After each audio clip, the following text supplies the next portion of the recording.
కోడలికి అత్తామామలకు సంబంధించిన ఏ ప్రాపర్టీలోనూ హక్కు లేదు, ఆ ఇంట్లో ఉండే హక్కు కూడా లేదు అని చెప్పి ఢిల్లీ హైకోర్టు ఈ జడ్జిమెంట్లో స్పెసిఫై చేశారు. ఇక్కడ కోడలికి రైట్ టు రెసిడెన్స్ అన్న హక్కు ఉంది. అంటే ఎక్కడైతే హస్బెండ్ అండ్ వైఫ్ కలిసి ఒక ఇంట్లో ఉన్నారో దాన్ని షేర్డ్ హౌస్ హోల్డ్ అంటారు. సో అలాగ షేర్డ్ హౌస్ హోల్డ్ కాన్సెప్ట్లో కనుక ఇన్లాస్ అత్తామామలు ఉన్న ప్రాపర్టీ కూడా షేర్డ్ హౌస్ హోల్డ్ అన్న డెఫినేషన్లోకి వచ్చినా సరే ఆ ప్రాపర్టీకి ఓనర్స్ అత్తామామ అవ్వడం వల్ల, అంటే ఇన్లాస్ అవ్వడం వల్ల, ఓనర్షిప్ వాళ్ళదవ్వడం వల్ల, వాళ్ళకి ఇష్టం లేకుండా, వాళ్ళ అనుమతి లేకుండా ఆ ప్రాపర్టీలో కోడలికి కానీ అసలు కొడుకుకే ఆ ప్రాపర్టీలో హక్కు లేదు.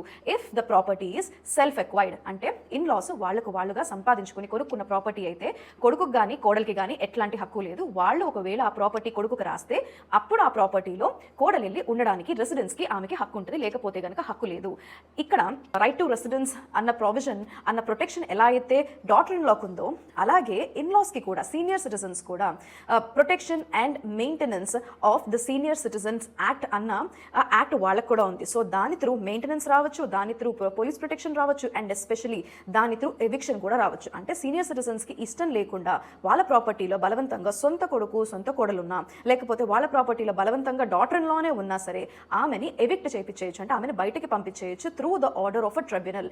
Yes, husband has to provide for the wife, so ఇతను he can give her money for an alternative accommodation. ఇదే విషయాన్ని స్పెసిఫై చేసి time and again there are many judgements and this is one such latest judgement of the Delhi high court.